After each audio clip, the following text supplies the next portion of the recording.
Gajah Mada meninggal karena tewas atau moksa? Bukan cuma asal-usul dan kelahirannya, kematian Gajah Mada pun masih ramai diperdebatkan. Ada yang bilang ia tewas di pulau lain dalam kampanye militer Majapahit. Yang lain ngomong ia bunuh diri karena gagal menaklukkan Sunda. Ini kata orang ya, bukan kata saya. Tapi kenapa makamnya diklaim bertebaran di seantero Nusantara, di mana sejatinya jasad Gajah Mada? Oke teman-teman, dalam Kibas Sejarah kali ini kita akan bongkar fakta dan mitos akhir hidup Gajah Mada menurut catatan kitab kuno. Jangan-jangan ada yang sengaja ditutupi sejarah. Yuk.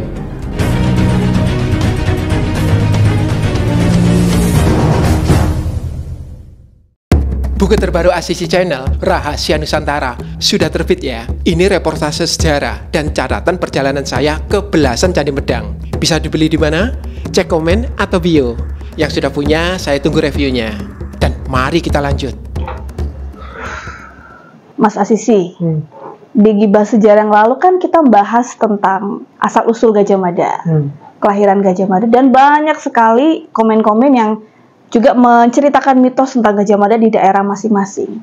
Yang terkait juga dengan kematian Gajah Mada. Nah, ini kan kita nggak sempat bahas ya di episode sebelumnya. Dan kita mau bahas nih, meninggalnya Gajah Mada itu kayak gimana sih? Dan di mana? Kan ada tuh legenda Aceh yang bilang, oh Gajah Mada itu meninggal di Aceh, di Tamiang. Nah, ada juga yang bilang, dan ini terkenal ya kalau di masyarakat Jawa, Gajah Mada itu meninggal tuh moksa. Moksanya itu di Madakaripura, air terjun yang terkenal di daerah Bromo, Jawa Timur. Nah, sebenarnya apa sih kata sumber primer dan sumber-sumber lainnya lah ya, catatan sejarah yang kredibel mengenai meninggalnya Gajah Mada? Ya, sama seperti sebelumnya ya, di bahasan kita tentang asal-usul Gajah Mada, kita tetap harus menerapkan yang namanya kritik sumber. Sumber-sumber itu kita susun sesuai dengan peringkatnya. Nah, kalau primer itu kan mungkin sekitaran masa hidup Gajah Mada, ditulisnya kan seperti itu. Tetapi masa-masa kemudian kita masukkan dalam sekunder atau sumber pendukung, gitu kan. Masa lebih baru lagi, misalkan analisis sejarawan di masa modern, wah itu lebih bawah lagi, gitu kan. Nah, berarti kita bisa gali tentang sejarah tentang Gajah Mada, kehidupan Gajah Mada dari lahir hingga mati. Kita gali dari primer dulu, sudah pasti. Dan primer yang terkuat untuk saat ini jelas prasasti. Itu ya, jelas ya. Ada beberapa prasasti seperti yang saya ceritakan di episode sebelumnya ya, di Gibas Sejarah, di link yang ini ya. Nah, di episode itu juga dimulai dengan prasasti. Sama, prasastinya belum berubah. Ada beberapa prasasti, yang paling terkenal tentu prasasti Gajah Mada atau prasasti Singasari. Kemudian ada prasasti Walandit. Kemudian ada prasasti Prapancasarapura, kemudian ada prasasti Bendasari, dan lain-lain, gitu ya. Nanti teman-teman cek sendirilah, ya. Nah, di prasasti ini, itu apakah disebut Gajah Mada? Ya, disebut nama Gajah Mada, Empu Mada, atau Gajah Mada, gitu ya. Tetapi tidak diceritakan kelahirannya maupun kematiannya. Kenapa? Karena prasasti adalah keputusan raja. Jadi, Gajah Mada di situ disebut sebagai salah satu pejabat yang menghadiri atau melaksanakan perintah raja untuk melaksanakan isi dari prasasti itu. Hanya itu aja. Gitu. Nah, sumber primer selain prasasti tentu dari karya sastra. Nah, ini menarik nih. Ada dua nih, yang primer maupun sekunder tapi kuat, gitu ya. Ada dua. Nah, sumber primer yang paling kuat nih dari sastra yaitu Nagarakertagama yang ditulis pada abad ke-14, jadi masa hidup Gajah Mada sendiri, gitu ya. Oh, itu kan kalau nggak salah ya, itu kan catatan jalan-jalan Prapanca ketika menemani Raja Hayam Wuruk dari desa ke desa kan ya. Makanya nama aslinya kan Desa Warnana. Tapi lebih populer dengan sebutan Nagarakertagama. Tapi ternyata Nagarakertagama mencatat juga ya tentang meninggalnya Gajah Mada. Tentu. Nah, tadi kan Selvi bilang ada jalan-jalan Hayam Wuruk tuh. Nah, itu ceritanya gini, ketika suatu hari dalam salah satu acara pesiarnya Raja Hayam Wuruk, ya, ke Simping, yaitu di Blitar, kita juga pernah kunjungi ya, dalam sebuah video gitu. Nah, nanti bisa dicek, nanti bisa dicek ya pada link di atas kalau berminat. Lanjut. Nah, itu ketika lagi di situ, kemudian Raja Hayam Wuruk mendengar bahwa Gajah Mada sedang sakit. Apa yang terjadi? Beliau langsung balik ke Puri atau ke istana untuk melihat bagaimana kondisi Gajah Mada. beliau si Gajah Mada itu kering atau sakit, tak berapa lama kemudian meninggal. Sehingga sedih, hati Baginda itu sedih sekali ketika melepas kepergian Gajah Mada. Sakit apa ya Gajah Mada ya? Nagara Kertagama tidak menjelaskan sakitnya apa. Oh. Tetapi jelas ya, Nagara Kertagama sudah menegaskan Gajah Mada meninggal karena sakit, setelah itu meninggal dengan normal. Tidak ada cerita apapun tentang bagaimana dia meninggal. Dan ketika meninggal itu beliau masih menjabat sebagai Mahapatih ya? Betul. Ya? Diperkirakan seperti itu. Dari Simping, Raja Hayam Wuruk mendengar Gajah Mada meninggal, kemudian beliau langsung cepat-cepat kembali ke Puri. Tetapi tidak diceritakan apakah dari Puri itu kemudian langsung ke Madakaripura misalkan, ke tempat lungguhnya si Gajah Mada, atau tetap di Puri. Jadi tidak diceritakan ketika sakit Gajah Mada berdiam di mana. Hanya dikatakan bahwa Gajah Mada sakit dan kemudian meninggal. Dan ini istimewa karena tidak ada Mahapatih di masa klasik dicatat kematiannya, penyebabnya sampai sebegitunya. Prapanca sampai memberi perhatian lebih, bahkan istilahnya kayak mengenang kembali kan gitu. Kalau orang sudah meninggal kita kemudian mencatat kenangan-kenangan baik tentang dia, itu sampai dilakukan oleh Prapanca loh, untuk mengenang. Jadi sifat-sifatnya dia itu seorang yang welas asih, perhatian pada sesama, kemudian rajin memberata setiap hari atau rajin beribadah setiap hari, mengutamakan kepentingan manusia dan lain-lain. Itu dicatat dalam kaitan berita tentang kematian Gajah Mada ini. Kayak semacam ini ya, obituari. Memoriam. Oh iya benar. Kok obituari ya? Memoriam, in memoriam gitu ya kalau sekarang. Seperti itu. Jadi kalau aku pikir ini pasti istimewa. Gajah Mada itu menempati posisi istimewa. Nah, seorang Prapanca tidak mencatat matinya kayak gimana. Berarti normal. Nah, menariknya sumber lain. Ini sumber yang paling terkenal sebagai sumber yang suka menulis tentang aib-aib raja-raja atau keluarga istana. Tahu sendiri apa? Para Raton. Iya, para Raton itu. Nah, para Raton itu bisa mencatat aib beberapa raja, ya, penguasa sebegitunya. Tapi khusus Gajah Mada, dia tidak mencatat aibnya sama sekali. Bahkan Perang Bubat pun yang katanya itu aibnya Gajah Mada, kita sudah pernah roasting kan, kita sudah pernah bahas itu, bahwa tidak ada aib Gajah Mada di dalam Perang Bubat. Nah, bahwa dia tidak terkait ya dengan Perang Bubat. Teman-teman nanti bisa cek ya bahasan khusus tentang Perang Bubat berdasarkan para Raton dan juga berbagai kidung Sunda ya. Nanti bisa dicek pada link di atas. Oke, lanjut. Para Raton yang sebegitunya, apakah dia juga mencatat atau merekam bagaimana matinya Gajah Mada? Ternyata enggak juga. Dia hanya mencatat Gajah Mada meninggal tahun sekian-sekian. Jadi itu kata sumber primer dari Majapahit sendiri seperti itu, meninggalnya Gajah Mada.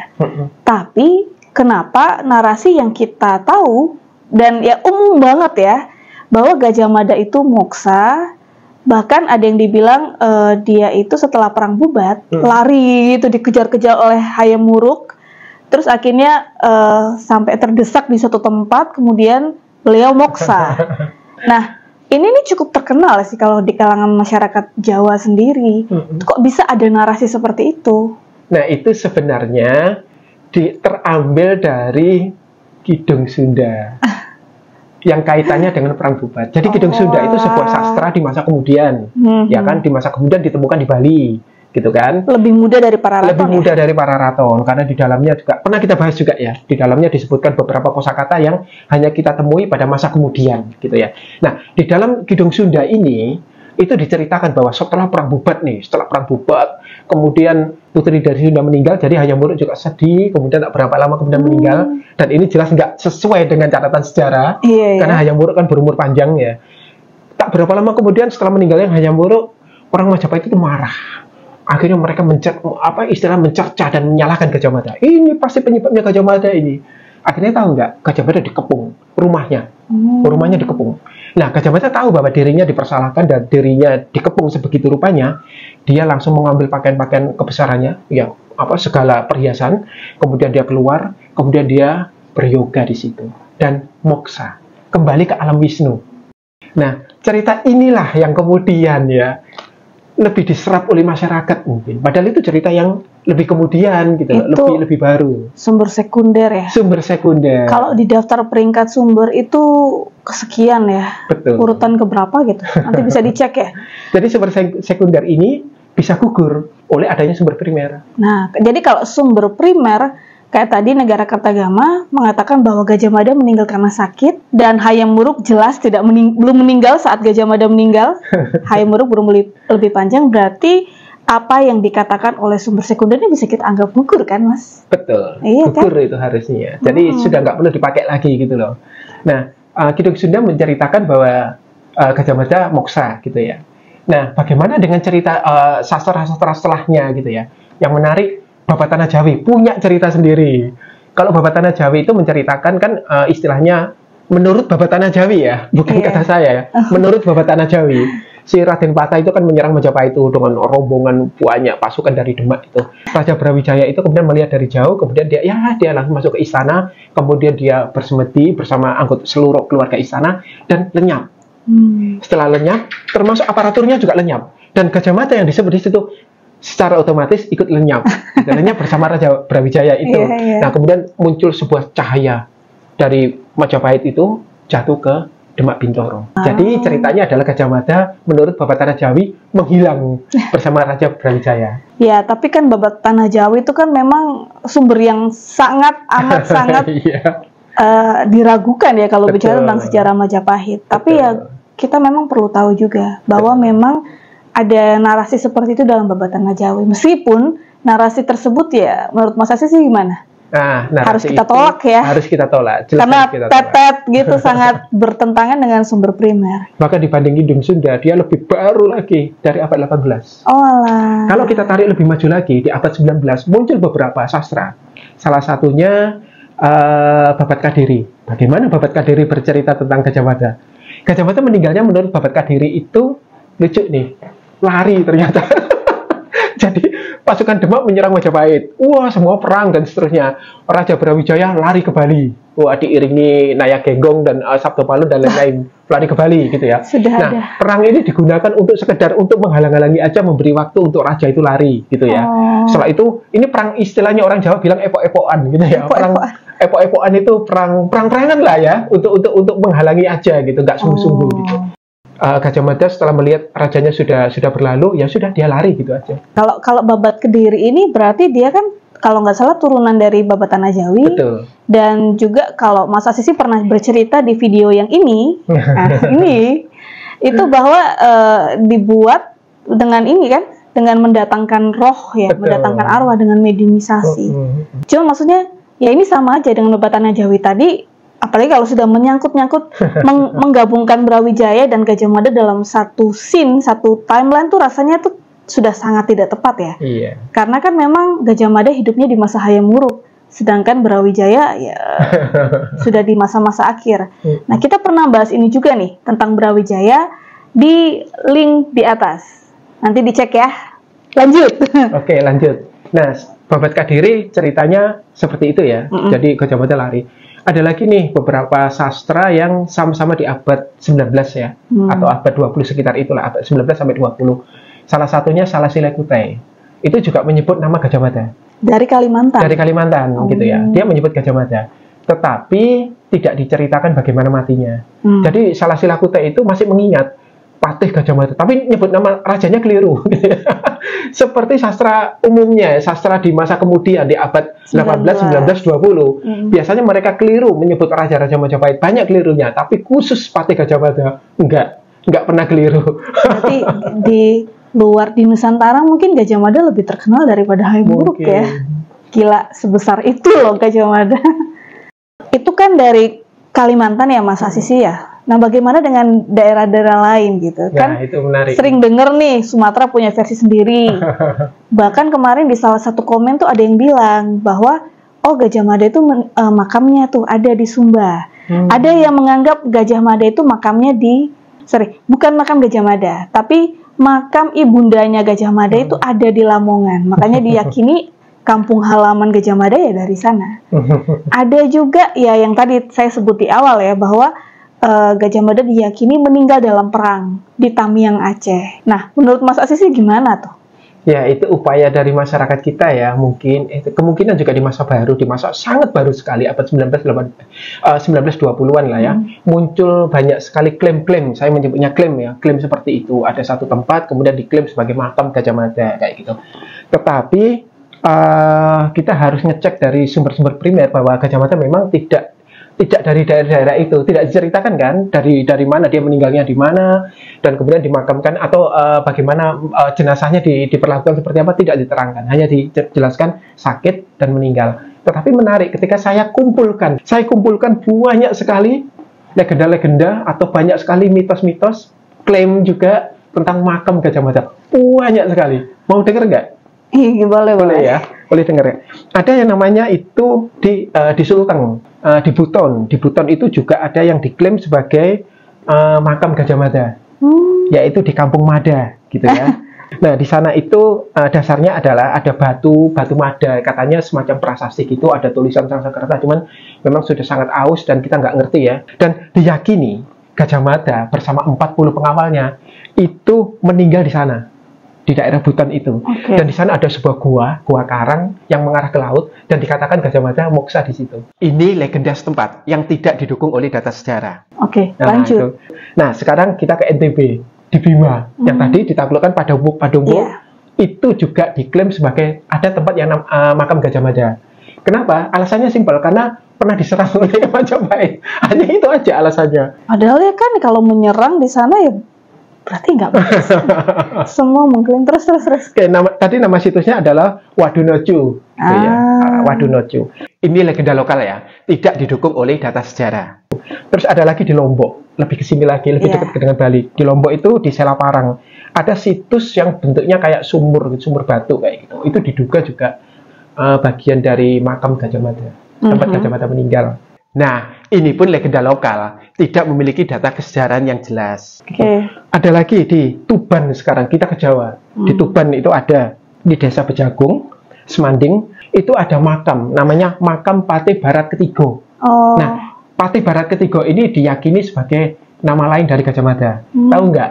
Gajah Mada itu diutus ke sana, katanya menurut mitos ini, itu menjemput Raden Kusumo Hadi yang berguru pada Sunan Bejagung. Coba bayangin, itu Gajah Mada loh ya. Gajah Mada. Dari nama-namanya itu sudah. Di masa Sunan, ada Sunan, terus ada Raden Raden. Itu kan sudah dua masa berbeda. Jauh sekali. Ini hanya legenda setempat yang tidak memiliki data kesejarahan yang jelas. Kemudian di Lampung, lebih ke barat. Di Lampung itu, yaitu di namanya Pekon Kerbang Langgar, Kecamatan Pesisir Utara. Itu ada temuan bejana, corak wayang, dan lain-lain. Nah, di sana itu ada sebuah makam batu. Diklaim juga sebagai makam Gajah Mada. Tentu, ini pun legenda setempat yang tidak didukung data sejarah yang jelas. Di daerah Lampung, masih di Sumatera nih, di Pugung Tampak, Kabupaten Liwa, itu ada tempat yang diduga juga sebagai tempat makamnya Gajah Mada. Diyakini nih, kapal Gajah Mada itu bersama pasukannya karam di sana. Kemudian Gajah Mada turun dan akhirnya meninggal. Ini pun hanya legenda setempat yang tidak didukung data sejarah. Nah, di tempat itu ditemukan keris, pedang, tombak, ikat kepala, dan lain-lain. Tapi itu tidak membuktikan apapun tentang Gajah Mada. Bisa apapun nih. Bisa apapun itu. Terus lanjut. Kemudian di Aceh, masih di Sumatera ya, ada makam tua. Itu di Tamiang, itu diduga, diyakini makam itu makam Gajah Mada. Karena Gajah Mada katanya menyerbu tempat itu, menyerbu Tamiang, kemudian tewas di situ, kemudian dimakamkan di sana. Ini pun legenda setempat yang tidak memiliki data sejarah. Nah, Desa Masjid, lokasinya kan di Desa Masjid. Desa Masjid itu masuk Kecamatan Manyak Payet gitu, agak sulit namanya. Manyak Payet.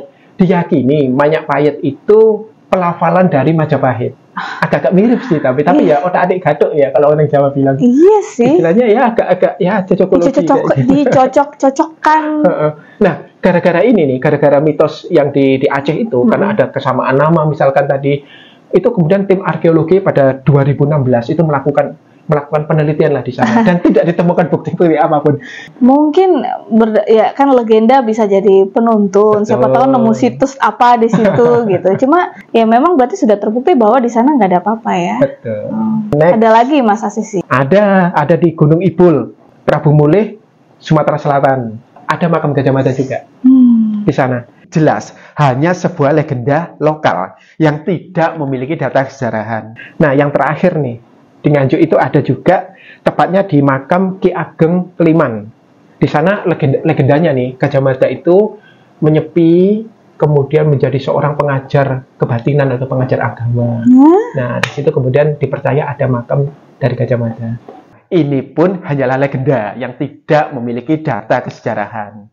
Tetapi yang paling terkenal itu makam ibundanya Gajah Mada.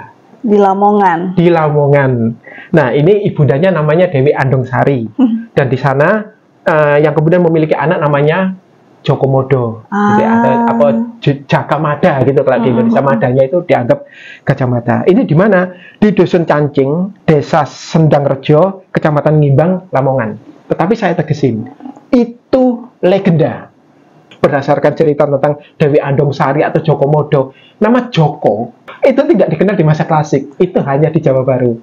Jadi tanpa mengurangi rasa hormat bahwa itu cuma legenda, tidak didasarkan pada bukti sejarah berupa data primer maupun sekunder yang tertulis. Nah, yang paling terakhir ini menarik karena memang ada sedikit sesuai dengan sumber primer, yakni Madakaripura. Nah, kalau Selvi datang ke Madakaripura di Probolinggo, itu kan ada sebuah air terjun. Kita pernah ke sana tuh.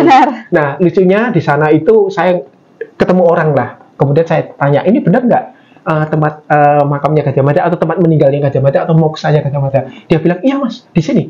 Di mana pak? Di air terjun itu. Terus saya lihat, itu ternyata air terjun Jatuh. Itu banyak sekali gua-gua kan di situ. Dia bilang di salah satu guanya itu. Wah, itu Gajah Mada ke situ dan kemudian moksa. Bahkan dia menjanjikan kalau Anda punya kemampuan batin, itu Anda buka mata batin Anda, itu di salah satu gua itu masih ada perangkat dari Majapahit. Ini jelas hanya legenda setempat yang tidak memiliki data kesejarahan. Meski Madakaripura disebut dalam Nagara Kertagama sebagai tempat lungguhnya Gajah Mada. Ya namanya kepercayaan masyarakat. Betul. Jadi kalau dipikir-pikir yang berkait mitos atau legenda yang berkaitan dengan makam Gajah Mada, itu kan kalau dipikir-pikir itu tersebar merata di banyak tempat di Nusantara kan. Di Sumatera aja ada Lampung, Sumsel tadi, terus di Sulawesi ada di Buton, lalu di daerah-daerah Bali, Nusa Tenggara itu ada beberapa titik gitu. Di Jawa sendiri juga ada beberapa titik. Dan setahu di Sumba, di Pulau Sabu, sama juga NTT itu juga ada legenda tentang Gajah Mada itu di sana. Jadi kalau dipikir-pikir bayangkan, satu orang kok bisa makamnya di mana-mana, ya itu kan tidak masuk akal ya. Terus yang satu karena ada perang, ada beberapa yang versinya itu karena perang dan akhirnya dikuburkan di sana. Kalau dipikir-pikir, kok bisa perang di banyak tempat sekaligus terus mati barengan gitu kan tidak mungkin ya. Betul. Betul kan? Jadi dan ini kayak menimbulkan satu pertanyaan lagi sih Mas Asisi. Emang Gajah Mada dimakamkan? Memangnya orang Majapahit itu mengenal makam atau mengenal pekuburan gitu. Ketika meninggal dikuburkan. Kan setahu kita kan orang Hindu atau Buddha kan mesti dikremasi ya. Betul. Tapi bagaimana nih kalau data dari Majapahit sendiri? Kalau kita mencoba untuk menggali bagaimana orang Jawa kuno memperlakukan jenazah gitu ya. Nah, kalau saya pikir ya, kalau ada sebuah klaim yang mengatakan sebuah tempat menjadi makam Gajah Mada, saya pikir itu jelas keliru. Karena adanya makam itu kan, itu jelas-jelas bukan dari masa klasik. Karena orang klasik tidak memperlakukan jenazah dengan pemakaman. Termasuk Majapahit ya? Termasuk Majapahit gitu ya, dengan menciptakan makam seperti itu. Tetapi itu pasti dari zaman baru gitu ya. Setelah Islam masuk mungkin ya, setelah masa kolonial lah ya. Nah itu baru muncul ya, apa istilahnya mitos-mitos ini. Nah kalau orang Jawa kuno sendiri, cara memperlakukan jenazah itu menarik itu. Jadi ada beberapa cara. Yang pertama itu dibakar, gitu ya, dibakar. Nah kalau dari bingkai Hindu sudah jelas budayanya masih lestari sampai sekarang kan, memang dibakar. Pertanyaannya apakah Buddha juga dibakar? Yes, ada beberapa sastra misalkan Lontar Calon Arang itu istrinya Mpu Barada itu juga ketika meninggal dibakar, gitu ya. Terus beberapa sastra yang lain itu juga menceritakan adanya pembakaran. Misalkan kitab Sumana Santaka itu kan seorang putri gitu ya, kemudian ketika meninggal juga dibakar. Gitu kan. Jadi ada memang pembakaran itu. Terus cara kedua itu tidak dibakar, tetapi diletakkan saja. Oh ya. Diletakkan saja di hutan gitu atau di namanya setra gitu ya, setra gitu atau tempat yang khusus untuk mayat-mayat diletakkan itu. Nah kita bisa nemukan sumber primernya di mana? Malah lebih dari sekedar tulisan loh. Itu malah potret, yaitu apa? Relief di Gua Selomangleng. Di Kediri? Di Kediri. Oh, oke. Di Gua Selomangleng Kediri, itu kita juga pernah ke sana. Nah, nanti bisa dicek ya. Pada link di atas ya kalau teman-teman mau cek. Betul. Itu ada relief yang dimana mayat-mayat itu diletakkan. Dan itu sentra meletakkan jenazah. Karena di relief itu diperlihatkan juga tengkorak-tengkorak. Jadi mayat-mayat yang sudah jadi tengkorak, termasuk mayat masih segar dan setengah rusak. Itu dalam satu tempat, gitu kan. Itu kan berupa potret gitu ya. Kalau dari sastra kita bisa temukan banyak sekali di Sutasoma yang ditulis pada masa Majapahit. Kitab Sutasoma. Itu diceritakan adanya setra yang dimana mayat-mayat juga diletakkan di situ. Tapi setra itu sudah pasti bukan kuburan atau makam kan? Bukan. Setra itu kalau kita telisik dari sumber-sumber primer, itu jelas sebuah fasum. Kalau istilah sekarang ya, fasum atau fasilitas umum yang besar, bisa digunakan sebagai lapangan, cuman ada beberapa sisi yang digunakan sebagai tempat peribadatan, mungkin oleh warga desa situ, atau juga ada tempat untuk meletakkan jenazah, atau juga membakar jenazah. Gitu kan. Nah, adanya setra ini juga disebut dalam kitab Sutasoma, kemudian di dalam Serat Calon Arang, itu malah jelas sekali, bahkan Bu Barada itu membuat pertapaannya atau membuat tempat perguruannya itu malah di setra gitu ya. Gitu. Jadi ada itu. Terus kemudian ketika sebuah mayat orang Jawa kuno sudah dibakar, abunya di mana? Apakah disimpan atau kemudian dimakamkan? Gitu dimakam. Kan ada yang bilang bahwa candi itu tempat meletakkan abu jenazah juga. Bener nggak sih kayak? Nah, itu kita harus jujur ya dari teman-teman yang baru ini. Jadi berdasarkan Tantu Panggelaran misalkan, ketika seseorang sudah dibakar nih jenazahnya, maka abu ini kemudian dilarung ke samudra atau dilepaskan ke 4 penjuru, disebarkan gitu ya? Ke 4 penjuru. Artinya orang tidak menyimpan abu jenazahnya. Lalu apakah abu jenazah itu dikubur atau diletakkan di candi? Enggak. Karena apa? Karena candi-candi yang kita temui yang katanya itu ada abunya pendarmaan itu, raja biasanya yang kemudian dianggap sebagai abu raja, kemudian candi itu dianggap pendarmaan seorang raja, jadi abunya di situ. Ternyata abu-abu yang kita temukan di candi-candi itu abu binatang. Sudah diteliti itu abu binatang, bukan abu manusia. Dan ini menggugurkan pendapat bahwa di candi-candi itu ada abu jenazah seorang penguasa kayak gitu. Terus bagaimana lagi cara orang memperlakukan jenazah? Menurut laporan Tommy Pires, ada lagi selain dari yang dibakar atau diletakkan, yaitu apa? Dilarung, dilempar ke laut, dibuang ke laut. Itu cara ketiga, gitu. Jadi yang memperlakukan jenazah dengan dimakamkan, kemudian ada makamnya, itu tidak ada di masa klasik, gitu. Malah kalau di Lontar Calon Arang, antara pembakaran dengan antara yang diletakkan saja itu dalam satu tempat. Itu ada sisi di mana untuk membakar jenazah, ada sisi di mana orang diletakkan. Kalau dari informasi Lontar Calon Arang, yang dibakar itu kan istrinya Bu Barada setelah meninggal. Sementara yang diletakkan itu kebanyakan rakyat. Jadi kemungkinan perlakuan jenazah ini ada kaitannya dengan strata sosial. Berarti kesimpulannya apa? Gajah Mada yang dianggap meninggal kemudian ada makamnya, itu semuanya menurut saya pribadi itu adalah tradisi yang tidak memiliki dasar sejarah dan tidak sesuai dengan sumber-sumber sejarah, yaitu primer. Iya, betul. Dan kalau kita kembali juga ke makam tempat-tempat yang diklaim makam Gajah Mada tadi, itu kan sebenarnya juga tidak ada sekedar peninggalan situs. Peninggalan ada keris, ditemukan gong, ditemukan apa, terus diklaim, ini karena ini dari masa Majapahit atau klasik, maka ini pasti tempatnya Gajah Mada. Hanya karena namanya sama, ada yang namanya Kampung Mada lah, ada yang kalau di Lamongan itu kan Desa Mada juga. Desa Mada, ada lagi mitos Jokomodo. Iya. Nanti lama-lama Pulau Komodo, Pulau Komodo juga ikut mengklaim. Kan ada modonya. Iya, nanti lama-lama ini aslinya Kamada gitu. Tapi jangan lupa ya, yang saya sebut tadi itu baru sebagian. Banyak sekali aslinya. Banyak sekali. Jadi saya kok percaya bahwa masih banyak yang belum kita sebut. Jadi mungkin kalau teman-teman mungkin punya data bahwa di tempat tertentu diyakini sebagai makam Gajah Mada, silakan share aja di komen ya. Tetapi tetap yakini bahwa itu tidak sesuai dengan sumber primer. Itu hanya legenda. Kalau mitosnya sudah bicara ini makam. Wah, kalau makam tuh udah pasti bukan buatan orang Jawa kuno. Itu sudah di luar dari semesta berpikir orang Jawa kuno, karena orang Jawa kuno tidak mengenal makam. Jadi itu pasti buatan baru, modern, atau ya paling tua mungkin zaman-zaman ini ya, kesultanan, kolonial gitu ya.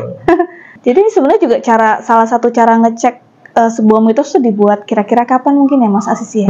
Dari cara berpikirnya itu. Itu Ketika muatan zaman. Ketika ada mitos dan dia tidak sesuai dengan pola pikir atau semesta pikir orang Jawa kuno, seperti yang kita tahu dari prasasti, dari kitab Jawa kuno, berarti itu pasti dibuat di zaman baru. Di zaman setelah Majapahit atau bahkan modern mungkin ya.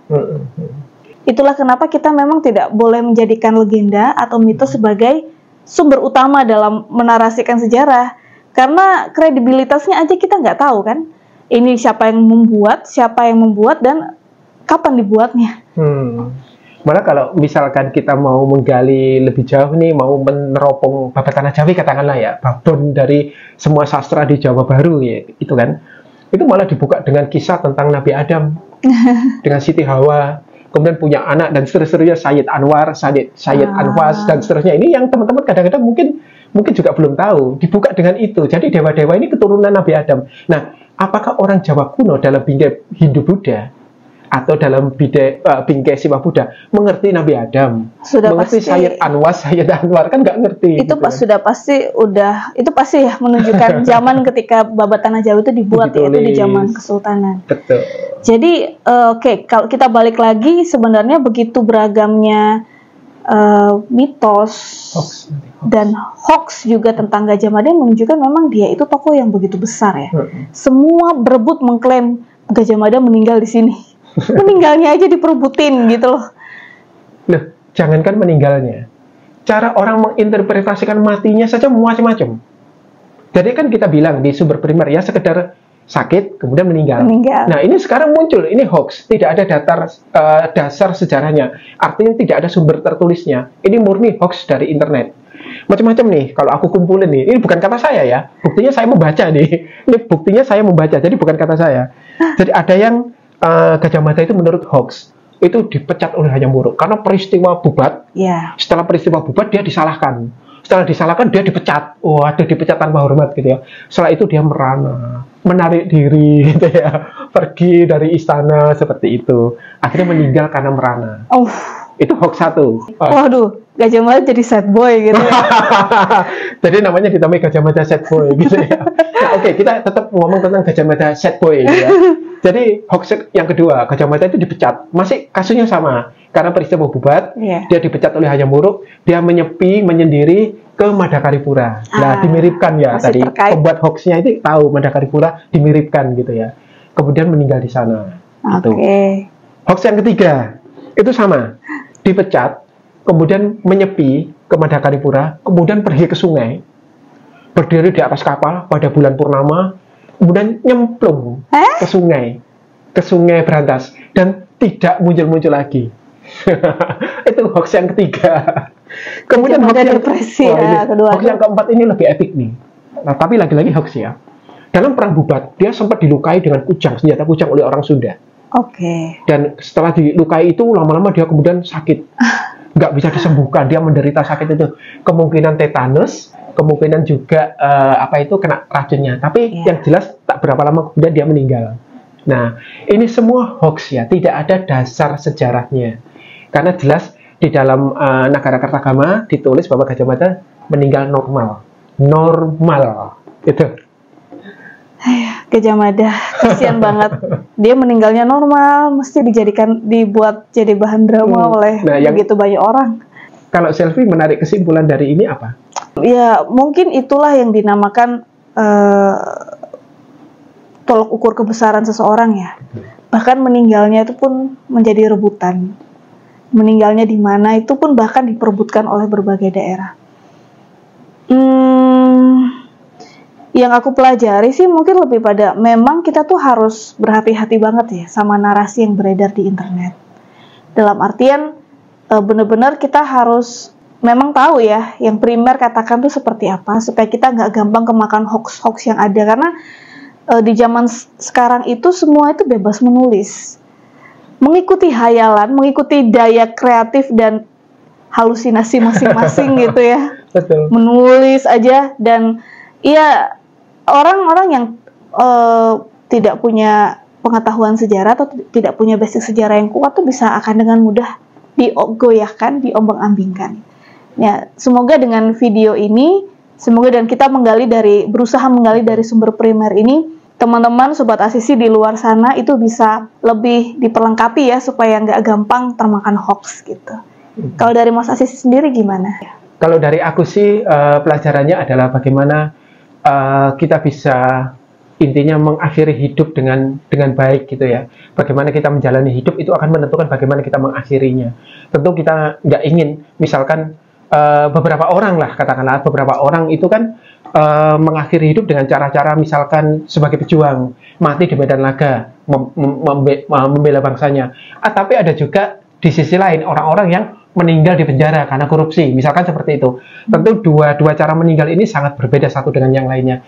Jadi penting untuk kita menjaga diri, mawas diri selama menjalani hidup, untuk eling lan waspodo, tetap mengerti tanda-tanda zaman, karena itu akan menentukan bagaimana kita akan mengakhiri. Itu sih. Ya, pentingnya mengakhiri pertandingan dengan baik. Betul. Ya. Jadi teruslah belajar sejarah agar tidak lupa jati diri kita.